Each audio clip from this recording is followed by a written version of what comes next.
الحمد لله نحمده ونستعينه ونستغفره ونؤمن به ونتوكل عليه ونعوذ بالله من شرور أنفسنا ومن سيئات أعمالنا من يهده الله فلا مضل له ومن يضلله فلا هادي له ونشهد أن لا إله إلا الله وحده لا شريك له ونشهد أن سيدنا وسندنا ومولانا محمدا عبده ورسوله صلى الله تعالى عليه وعلى آله وأصحابه أجمعين أما بعد فأعوذ بالله من الشيطان الرجيم بسم الله الرحمن الرحيم إذا زلزلت الأرض زلزالها وأخرجت الأرض أثقالها وقال الإنسان ما لها يومئذ تحدث أخبارها بأن ربك أوحى لها يومئذ يصدر الناس أشتاتا ليروا أعمالهم فمن يعمل مثقال ذرة خيرا يره ومن يعمل مثقال ذرة شرا يره صدق الله مولانا العظيم.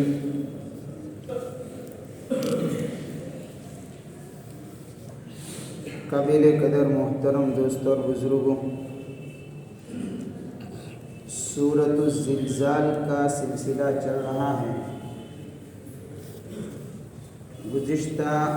مجلس کے اندر بات اس آیت تک پہنچی تھی کہ جب قیامت کا زلزلہ برپا ہوگا جو انتہائی خطرناک ہوگا، اذا زلزلت الارض زلزالها، زمین کو اللہ عجیب و غریب جنبش کے ساتھ اور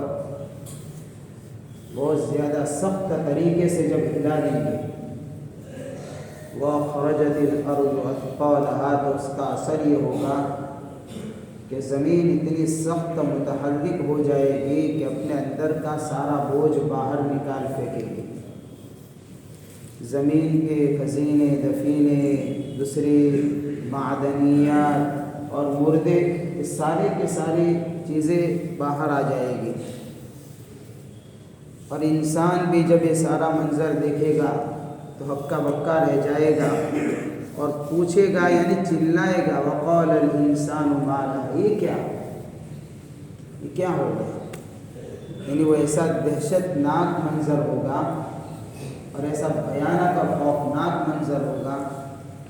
کہ جو کافر ہوں گے، مفسرین نے الانسان سے کافر انسان کو مراد لیا ہے، اس لیے کہ ایمان والے کو تو دنیا میں رہتے ہوئے اس بات پر پہلے سے یقین تھا کہ یہ سارے حالات پیش آنے ہیں، انکار کرنے والا جو کوئی تھا وہ کافر تھا، تو اس نے تو انکار کیا تھا، اس دین کو مانتا نہیں تھا، لیکن جب سامنے آئے گا تو پھر چلائے گا سارا بھیانک منظر دیکھ کر، ما لہا، کیا ہو گیا، یومئذ تحدث اخبارہا، یہاں تک بات پہنچی تھی کہ اس وقت جو لوگوں کا حساب کتاب لیا جائے گا اور ان کے اوپر، یعنی لوگوں کے اوپر ان کے کام کے متعلق جو حجت تام کی جائے گی بطور گواہ کے، جس چیز کو رب کے سامنے پیش کیا جائے گا وہ زمین ہوگی، یعنی زمین اپنی خبریں بیان کرے گی، اس کے اوپر کس انسان نے، کس نے اچھے کام کیے، کس نے برے کام کیے، یعنی ایک ایک چیز اس وقت زمین بولے گی، بیان کرے گی۔ میں نے کہا تھا اللہ اپنی قدرت سے زمین کے اندر قوت گویائی یعنی بولنے کی صلاحیت پیدا کرے گی، اور اللہ جس کو چاہے بلوا دے، کوئی ضروری نہیں ہے کہ انسان اکیلا ہی بولے۔ دوسری بھی چیز کی طرف جب رب کا اشارہ ہو تو وہ بھی بول سکتی ہے۔ اس کی مثالیں میں نے بہت ساری دی تھی، ایک مثال یہ بھی دے دوں، قیامت کے قریب ایک جانور نکلے گا جس کو دابۃ الارض کہا جاتا ہے۔ احادیث میں بھی اس کا تذکرہ ہے اور قرآن کے اندر بھی ہے۔ تو یہ جو جانور ہوگا وہ لوگوں سے باتیں کرے گا لوگوں کے سامنے، تو جانور ہے لیکن اللہ کے حکم سے بولے گا، تو اللہ جس کو حکم کرے بول سکتا ہے۔ یومئذ تحدث اخبارها بان ربک اوحی لها، اس لیے کہ اس کی طرف رب کا اشارہ ہوگا۔ ایک سوال ہے صرف سمجھنے کے لیے کہ زمین جو گواہی دے گی، چاہے کسی کے یعنی کہ متعلق اس کے حق میں گواہی دے گی یا تو اس کی مخالفت پر گواہی دے گی، لیکن عام طور پر ہم دیکھتے ہیں کہ گواہی تو سچی بھی ہوتی ہے جھوٹی بھی ہوتی ہے، تو زمین کی گواہی سچی ہوگی، کسی کے متعلق جھوٹی گواہی دے دی تو یہ سمجھنے کے لیے میں نے ایک بات آپ کے سامنے رکھی ہے، اس کا جواب یہ دیا ہے علماء کرام نے کہ عام طور پر جو جھوٹی گواہی دی جاتی ہے اس کے دو سبب ہیں۔ کوئی کسی کے متعلق جو جھوٹی گواہی دیتا ہے تو اس جھوٹی گواہی کے سبب دو ہوا کرتے ہیں۔ ایک سبب تو یہ ہے کہ اگر میں کسی کے خلاف جھوٹی گواہی دے رہا ہوں تو میں چاہتا ہوں کہ میں اس کے خلاف جھوٹی گواہی دے کر اس کو تکلیف اور مصیبت میں اور زیادہ ڈالوں، تو دشمنی نکالنا یعنی کہ کسی کو مصیبت میں تڑپانا۔ دوسرا سبب یہ ہے کہ کسی کے متعلق جھوٹی گواہی اس لیے دی جاتی ہے کہ وہ گواہی دینے والے کے اوپر کسی طاقت کا زور ہے، کوئی اپنے طاقت کے زور کے اوپر اس سے جھوٹی گواہی دلوا رہا ہے، تو آدمی جھوٹی گواہی دے سکتا ہے۔ اب اگر یہ دونوں سبب زمین کے اندر دیکھیں گے تو ایک بھی سبب نظر نہیں آئے گا۔ پہلا سبب دشمنی نکالنے کے لیے جھوٹی گواہی دینا، تو زمین کی انسان کے ساتھ میں کیا دشمنی؟ اس لیے کہ انسان مٹی سے بنا ہے، زمین کی مٹی ہے، انسان کا رشتہ زمین کے ساتھ میں ایسا ہے جیسے ماں کا رشتہ بیٹوں کے ساتھ ہے اور اولاد کے ساتھ ہے۔ اس لیے بہت سارے لوگ زمین کو ماں بھی کہتے ہیں، اور ہم اپنی گجراتی کے اندر اس کو کہتے ہیں ماتر بھومی، یہ گجراتی میں کہا جاتا ہے، یعنی زمین گویا کہ ہماری ماں ہے۔ تو ایک طرف تو زمین سے رشتہ بیان کیا جاتا ہے کہ انسان کا زمین کے ساتھ میں وہ رشتہ ہے جو ایک ماں کے ساتھ میں اولاد کا رشتہ ہوتا ہے، اور ماں اولاد سے دشمنی نہیں رکھتی ہے، زمین کی بھی انسان سے دشمنی نہیں ہے۔ لہذا یہ خواہ مخواہ کا وہم ہے، انسان سے زمین کی دشمنی نہیں ہے، اس کا رشتہ بتاتا ہے۔ یہ تو اس لیے بولے گی کہ اس کو اللہ نے حکم دیا ہے۔ اب کسی کے خلاف بھی بولے گی، کسی کے حق میں بھی بولے گی، اچھے عمل کی بھی گواہی دے گی، برے عمل کی بھی گواہی ملے گی یہاں سے، لہذا دشمنی تو نہیں۔ دوسرا سبب یہ ہے کہ کوئی طاقت کے بل بوتے پر کسی سے جھوٹی گواہی لے یا دلوائے، تو زمین کے اوپر ایسا کوئی طاقت جبری طور پر بھی نہیں ہے کہ اس سے زمین کی گواہی جھوٹی دلوائی جائے۔ کہ کیوں؟ اس لیے کہ دیکھیے قرآن کی آیت میں غور کریں، اللہ نے کیا کہا؟ بِأَنَّ رَبَّكَ، اس وجہ سے کہ بے شک، یعنی تیرے رب نے، رب کا لفظ استعمال کیا ہے، یہ نہیں کہا بِأَنَّ اللَّهَ أَوْحَى لَهَا اس لیے کہ اللہ نے اس کو اشارہ کیا ہے، بلکہ کیا کہا؟ بِأَنَّ رَبَّكَ أَوْحَى لَهَا اس لیے کہ تیرے رب نے اس کو اشارہ کیا ہے۔ رب کا لفظ لا کر اس بات کی طرف اشارہ کرنا مقصود ہے جس رب نے کائنات کے اندر انسان کی زندگی کو چلانے کے لیے سارا سامان مہیا کیا، اس کی مہربانی کا یہ عالم ہے۔ قدم قدم کے اوپر رب کی ربوبیت کے نظارے دیکھتا رہا، جب دنیا میں آیا اس وقت سے لے کر موت تک رب کی تربیت میں رہا، جو رب انسان کے ساتھ میں اتنا مہربان ہو، لہذا اس رب کی طرف سے انسان کے خلاف گواہی دلوانے میں کوئی جبر نہیں ہو سکتا ہے۔ لہذا زمین پر نہ کوئی طاقت کا زور چلے گا جبری طور پر زبردستی والا، اور نہ اس کو انسان سے دشمنی ہے۔ لہذا اس وقت زمین جو گواہی دے گی انسان کے خلاف یا اس کے حق میں، صرف اور صرف اس وجہ سے کہ اللہ حکم فرمائیں کہ زمین گواہی دے گی۔ بِأَنَّ رَبَّكَ أَوْحَىٰ، یہ رب کا لفظ بتا رہا کہ جو رب بندوں سے اتنا مہربان ہو، ظاہر سی بات ہے رب کی مہربانی کا یہ عالم ہے، تو پھر زمین سے جبری طور پر اس کے خلاف کیسے گواہی دلوائی جا سکتی؟ وہ تو زمین تو حقیقت بیان کرے گی۔ یومئذ یصدر الناس اشتاتا لیروا اعمالهم، آگے اللہ فرماتے ہیں اس دن لوگ لوٹ کر چلیں گے مختلف گروہوں کے اندر تاکہ لوگوں کو ان کے اعمال دکھلائے جائیں، یعنی اللہ کے دربار کے اندر حساب ہوگا اور اس وقت لوگ مختلف گروہوں میں بٹ جائیں گے۔ ایک موٹی تقسیم تو یہ ہے، ایمان والوں کا گروپ اور جماعت الگ ہوگی، کافروں کا گروپ اور اس کی جماعت الگ ہوگی۔ پھر اس میں سے بھی گروپ بندی ہوگی، جماعت بندی ہوگی۔ ایمان والوں میں نمازیوں کا گروپ الگ،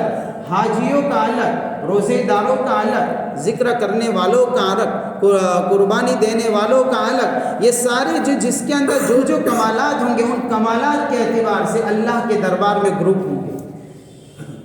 اسی طریقے سے نافرمانوں کے بھی گروپ بنیں گے، زانیوں کا الگ بنے گا، شرابیوں کا الگ بنے گا، سود خوروں کا الگ بنے گا، چوروں کا الگ بنے گا۔ یہ سارے گروپ بنا کر گویا کہ اللہ کی طرف سے ہوگا یہ سارا نظام،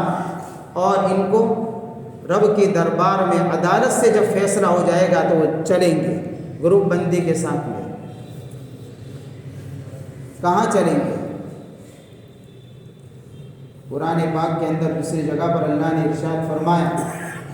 کہ یہ لوگ جب دیکھیں گے، یعنی اپنا نتیجہ دیکھیں گے، اپنے اعمال دیکھیں گے، اپنا انجام دیکھیں گے، لیروا اعمالهم، تاکہ ان کو ان کے اعمال دکھلائے جائیں، تاکہ دیکھ لے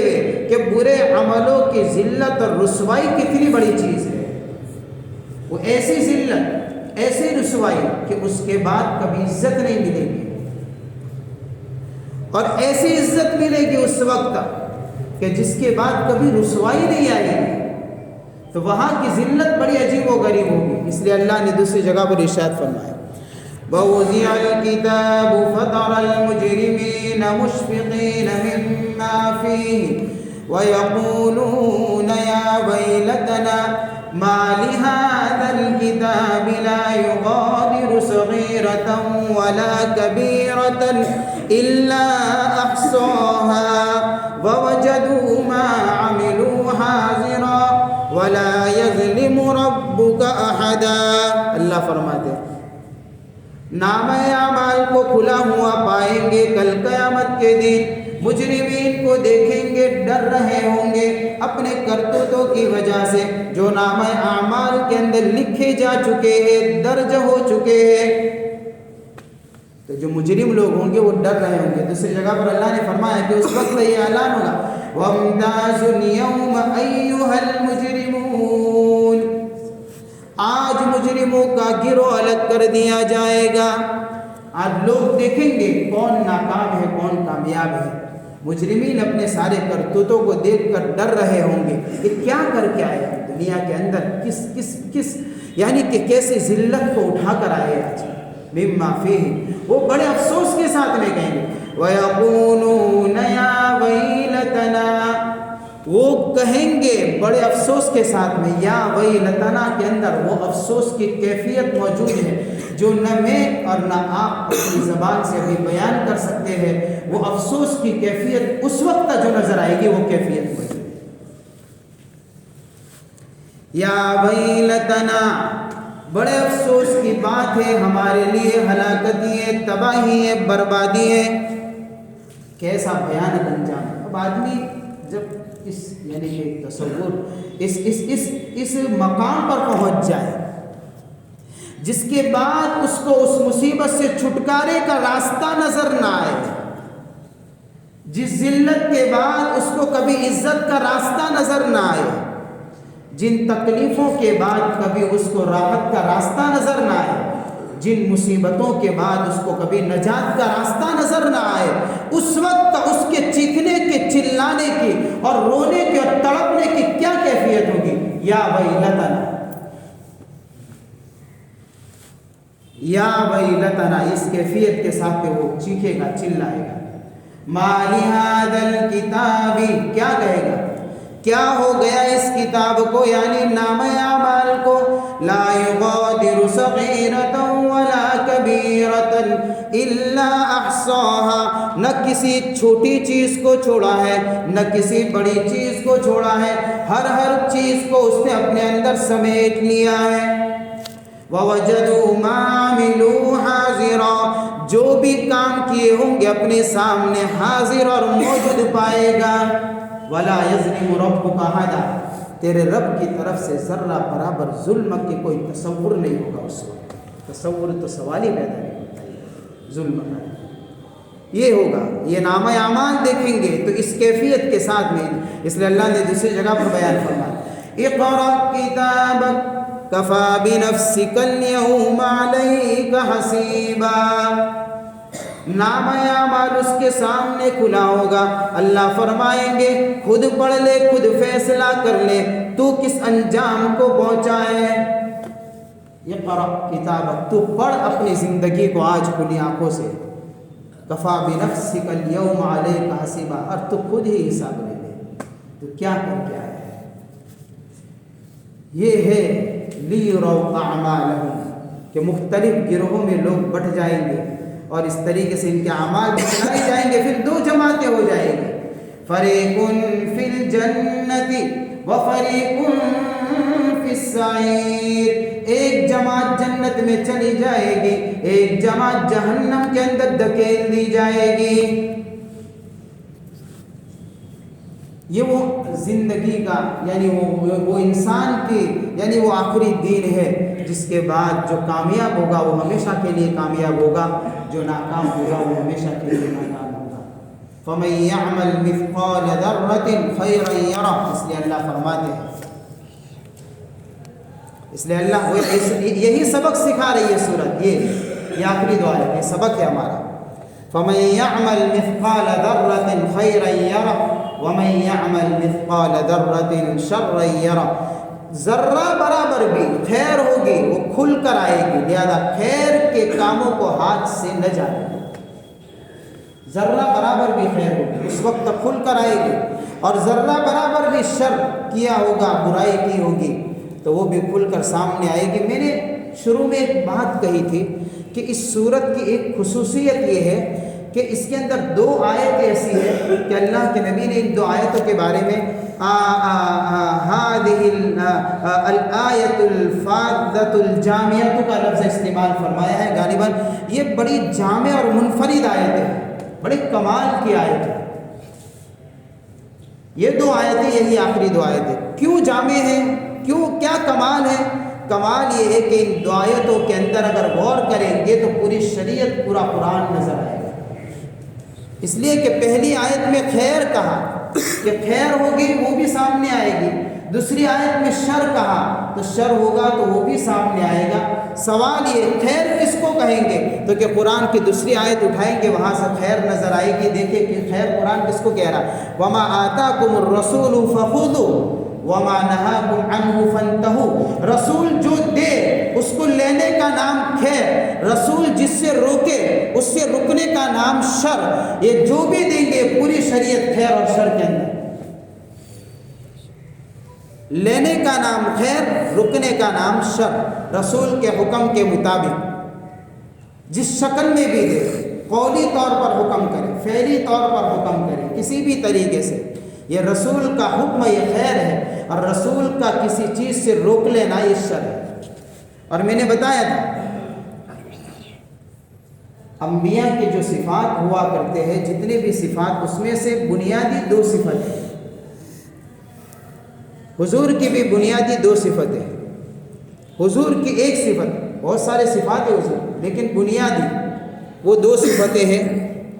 ایک بشیر اور ایک نذیر۔ بشیر خیر کی طرف بلانے والے اور خیر کی دعوت قبول کرنے والوں کو کامیابی کی بشارت سنانے والے، اور نذیر یعنی ڈرانے والے، یعنی شر سے روکنے والے، شر کے اپنانے سے جو اس کا انجام ہے اس انجام سے ڈرانے والے۔ جو رسول کی خیر کو قبول کرے گا وہ سیدھا جنت میں جائے گا، اور رسول نے جس شر سے روکا ہے اس سے اگر نہیں روکے گا تو وہ جہنم میں جائے گا۔ ٹھکانے بھی 2 ہیں، لہذا خیر اور شر یہ پورے دین کا خلاصہ ہے۔ جو بھی کوئی خیر ہو کہ زندگی اللہ نے دی ہے، اس موقع کو ہاتھ سے نہ جانے دے، چھوٹی چھوٹی نیکی کا حساب ہوگا۔ روایت میں آتا ہے اللہ کے نبی صلی اللہ علیہ وسلم نے فرمایا، آج آدمی شیطانی دھوکہ ہم کو لگا ہے، چھوٹی نیکی اس لیے نہیں کرتا کہ اس کو معمولی سمجھتا ہے، اور بڑی نیکی اس لیے نہیں کرتا کہ اپنے آپ کو چھوٹا سمجھتا ہے کہ تو بڑے لوگ کر سکتے ہیں، ہمارا کام نہیں ہے، دینداروں کا کام ہے۔ تو دونوں طرف دھوکہ ہے اس کو۔ چھوٹی نیکی اس لیے نہیں کرتا کہ خود اس کو معمولی سمجھتا ہے، پھر کر لیں گے، یہ آج کل پر ٹالتا رہتا ہے، لیکن اور بڑے اعمال اس لیے نہیں کرتا کہ وہ تصور کرتا ہے یہ تو بڑے لوگوں کا یعنی دینداروں کا کام ہے، ہم جیسے تو کیا کریں گے، ہم تو 5 وقت کی نماز پڑھ لے تو بھی ہم نفل کہاں سے پڑھیں، سنت کیسے پڑھیں، یہ تو بہت بڑا یعنی کوئی متقی اللہ والا وہ کر سکتا ہے، اور ہم تو لوکل لوگ ہیں۔ یہ حال ہو چکا، دونوں طرف دھوکا، چھوٹی نیکی کو معمولی سمجھا اور بڑی نیکی کو بڑے لوگوں کے حوالے کر دیا، یہ بیچ میں سے نکل گیا۔ اللہ کے نبی صلی اللہ علیہ وسلم نے کیا فرمایا، لا تحقرن من المعروف شیئا، کوئی بھی نیکی ہو اس کو حقیر نہ سمجھو، اس کو چھوٹا نہ سمجھو، اس کو معمولی نہ سمجھو، اگرچہ تم اپنے بھائی سے ہنس کر ملو یہ بھی معمولی نہیں ہے، یہ بھی بہت بڑی نیکی ہے، اس کی قیمت ابھی پتہ نہیں چلے گی، یہ تو جب 2 آنکھیں یہ آنکھیں بند ہوگی تو پتہ چلے گا کہ یہ ہنس کر ملنا جس کو کل میں دنیا میں معمولی سمجھ رہا تھا آج اس کے اوپر کتنا بڑا اجر ہے۔ اس لیے ایک روایت میں آتا ہے اللہ کے نبی صلی اللہ علیہ وسلم نے فرمایا، اتقوا النار ولو بشق تمرۃ، آگ سے بچو، جہنم سے بچاؤ کا راستہ اختیار کرو۔ کیا عمل کرے یا رسول اللہ، کیا کریں گے؟ اگر تم جہنم سے بچ سکتے ہو کھجور کے ایک ٹکڑے کے بعد، ٹکڑا کھجور نہیں، ولو بشق تمرۃ، کھجور کا ایک ٹکڑا لے کر صدقہ کرنے سے تمہاری نجات جہنم سے مل سکتی ہے تو کر لو۔ کھجور کا ایک ٹکڑا، یہ بتا دیا اتنی معمولی نیکی بھی انسان کو اللہ کی پکڑ سے کب بچا لے کوئی کہہ نہیں سکتا۔ ہاں، اس لیے کوئی نیکی معمولی نہیں ہے۔ اس لیے روایتوں میں ایک واقعہ آتا ہے کہ ایک آدمی جا رہا تھا، اس کو پیاس کی شدت کی وجہ سے پانی پینے کی ضرورت محسوس ہوئی، کنویں میں اترا، پانی پیا، نکل گیا، جب آیا باہر دیکھا کہ ایک کتا بھی پیاسا ہے، وہ بھی گیلی مٹی پر منہ مار رہا ہے، تو اس نے سوچا کہ جب مجھے پیاس لگی اور مجھے تکلیف ہوئی ہے، یہ تو بے زبان جانور ہے، اب یہ بھی پیاس کی وجہ سے اپنا منہ گیلی مٹی پر مار رہا، اس کو بھی تو تکلیف ہوتی ہوگی، لہذا اس نے اپنا موزہ رسی سے باندھا اور اپنے منہ میں لیا۔ یہ بھی آتا ہے، وہ اندر کنویں میں اترا اور موزے کو بھرا پانی اور منہ سے پکڑا اور اوپر آیا اور اس کتے کو پانی پلایا۔ اللہ کو اس کا یہ عمل اتنا پسند آیا کہ اس کی مغفرت کا فیصلہ کیا ہے۔ یہ فَمَن يَعْمَلْ مِثْقَالَ ذَرَّةٍ خَيْرًا يَرَهُ، چھوٹی بھی خیر ہوگی، کل قیامت میں اللہ کھول کر لائیں گے اور اس کا بہترین بدلہ بھی ملے گا۔ وَمَن يَعْمَلْ مِثْقَالَ ذَرَّةٍ شَرًّا يَرَهُ، دوسری آیت میں اللہ فرماتے ہیں اسی طریقے سے کسی شر کو بھی معمول، ذرۃ کس کو کہتے ہیں؟ ذرۃ کہتے ہیں، ایک تو ہم دیکھتے ہیں صبح صبح کے اندر یا پھر ہمارے گھروں کے اندر جو دھوپ آتی ہے، یہ جو اوپر کی کھڑکیاں لگی ہوئی ہیں اس میں سے دھوپ جو گھر کے اندر آتی ہے، آپ اس دھوپ کی روشنی میں دیکھیں گے چھوٹے چھوٹے ذرات اڑتے ہوئے نظر آئے گے۔ آپ اس کو پکڑنا چاہیں گے، نہیں پکڑ سکیں گے۔ اس کو تولنا چاہیں گے، نہیں تول سکیں گے، اس لیے کہ اس کا کیسے وزن کریں گے اس کو؟ ایک تو ذرہ یہ ہے، اور دوسری بات یہ بھی کئی علماء نے ذرہ یعنی چھوٹی سی چونٹیاں جو ہوتی ہیں، باریک چونٹیاں جو ہوتی ہیں، یہ بھی ذرہ کے اندر آتی ہے۔ اب اس چوٹی کا وزن کیا، یا پھر یہ جو ہوا میں ذرات اڑتے اس کا وزن کیا؟ اس کا کوئی وزن کر سکتا ہے؟ اس کا کوئی بھی وزن نہیں ہے۔ اللہ گویا کہ اس آیت کے اندر اس بات کی طرف اشارہ ہے، اتنی چھوٹی نیکی بھی ہوگی کل قیامت میں اس کا بھی وزن ہوگا، اور اتنی چھوٹی برائی بھی ہوگی اس کا بھی حساب دینا ہے۔ یہ ذرت، اس سے ہم تصور کر لیں، تھوڑی دیر کے لیے سوچیں کہ کتنی باریک برائی بھی ہوگی تو بھی پکڑی جائے گی۔ اس لیے اللہ کے نبی صلی اللہ علیہ وسلم نے حضرت عائشہ صدیقہ رضی اللہ تعالیٰ عنہا سے فرمایا کہ یہ چھوٹے چھوٹے گناہوں سے بچو عائشہ، ایاک و محقرات الذنوب، بچو یہ چھوٹے چھوٹے گناہوں سے، یہ معمولی نہیں ہے، چنگاریوں سے شعلہ بنتا ہے، لہذا چھوٹے گناہوں سے بچنا بھی لازمی ہے۔ آدمی گناہ بھی اس لیے کرتا ہے کبھی کبھار کہ بھئی چھوٹا ہے تو شیطانی دھوکہ لگتا ہے نا، بھائی چھوٹا گناہ بے دھڑک کر لیتا ہے، اور بڑا گناہ کرتا ہے کیوں کہ بعد میں توبہ کر لیں گے۔ یہ حال ہو چکا ہے ہمارا، اعمال کے سلے میں اعمال کے متعلق یہ تصور اور گناہوں کے متعلق یہ تصور بیٹھ چکا ہے کہ چھوٹا گناہ معمولی سمجھ کر لیتا ہے، اور بڑا گناہ توبہ کی نیت سے کرتا ہے۔ حقیقت یہ ہے کہ اس طریقے سے کرے گا، بہت سی مرتبہ ایسا ہو سکتا ہے کہ اسی گناہ کی نحوست کی وجہ سے توبہ کی بھی توفیق نہ ہوئے۔ اعمال کی توفیق جو چھین لی جاتی ہے وہ گناہوں کی نحوست کی وجہ سے چھین لی جاتی ہے، اور اللہ فرماتے ہیں بے شک اللہ تعالیٰ بندوں کی توبہ کو قبول کرنے والے ہیں۔ جتنا بھی بڑا گنہگار ہوگا رب کے سامنے دو ندامت کے آنسو بہائے گا تو اللہ کو کوئی پرواہ نہیں ہے، جتنا بھی بڑا گنہگار ہوگا اللہ اس کے گناہ کو معاف فرمائیں گے۔ روایت میں آتا ہے اذا تاب العبد انسى الله الحفظة، جب بندہ توبہ کرتا ہے تو اللہ تعالیٰ اس کے گناہ کا ریکارڈ ہر جگہ سے مٹا دیتے ہیں۔ جس زمین پر گناہ کیا ہے اس زمین کو اللہ بھلا دیتے ہیں، فرشتوں سے نامہ اعمال کے اندر سے مٹا دیتے ہیں۔ جن اعضاء سے گناہ کیا ہے وہ اعضاء بھی بھول جاتے، اس کے خلاف گواہی دینے والا کوئی موجود نہیں رہتا ہے، اس کے خلاف کوئی گناہ کے اوپر ثبوت باقی نہیں رہتا ہے۔ جب توبہ کرتا ہے تو اللہ اس کے توبہ کو اس طریقے سے قبول فرماتے ہیں کہ اس گناہ کے متعلق کوئی بطور گواہ اور ثبوت کے کوئی چیز اللہ ریکارڈ میں باقی رکھتے نہیں، یہ ساری چیزوں کو سارے گواہوں سے یہ ساری چیزوں کو اللہ مٹا دیتے۔ بے شک اللہ توبہ قبول کرنے والے ہیں، لیکن کوئی گناہ اس نیت سے کرے کہ میں توبہ کروں گا، یہ ایمان کی کمزوری کی علامت ہے۔ وَإِنِّي لَغَفَّارٌ لِمَن تَابَ، اللہ نے قید لگائی میں غفار ضرور ہوں، میں معاف کرنے والا ضرور ہوں۔ وَإِنِّي لَغَفَّارٌ لِمَن تَابَ وَآمَنَ وَعَمِلَ عَمَلًا صَالِحًا، میں غفار ہوں کس کے لیے؟ جو توبہ کرے، جو زندگی کو اعمال سے ایمان سے سجائے اور اللہ کے سامنے توبہ کرے، اللہ اس بندے کے گناہ کو معاف کریں گے۔ لیکن اگر کوئی اس نیت سے گناہ کرے کہ بعد میں توبہ کروں گا، میرے بھائی یہ شیطانی دھوکہ ہے، یہ ایمان کی کمزوری کی نشانی ہے۔ اس لیے اللہ فرماتے گویا کہ آخری دو آیتیں ہمارے لیے سبق ہے، ہم کسی نیکی کو معمولی نہ سمجھیں اور کسی برائی کو حقیر نہ سمجھیں۔ زہر چھوٹا ہو کہ زہر زیادہ ہو، زہر ذرے کے برابر ہو کہ زہر پوری ڈبی میں پیک ہو، زہر زہر ہوتا ہے، کھائے گا اثر کرے گا۔ گناہ چاہے صغیرہ ہو، گناہ چاہے کبیرہ ہو، اس کا مطلب یہ نہیں ہے یہ بھی زہر ہے، یہ بھی جب ارتکاب کرے گا اس کا تو اس کا بھی اثر تو ضرور ظاہر ہوگا۔ جس طریقے سے زہر کا اثر ہوتا ہے اس طریقے سے گناہ کا بھی ایک اثر ہوتا ہے۔ کبھی کبھار گناہوں کے اثرات دنیا میں نظر آتے ہیں اور ایسا تو یقینی طور پر ہے کہ ان گناہوں کی نحوست کل قیامت میں آخرت میں تو یقینی طور پر نظر آئے گی۔ ایک روایت میں اللہ کے نبی صلی اللہ علیہ وسلم نے فرمایا، رائے کے دانے کے برابر بھی کوئی ایمان بچا کر لے آئے گا، یہ ذرہ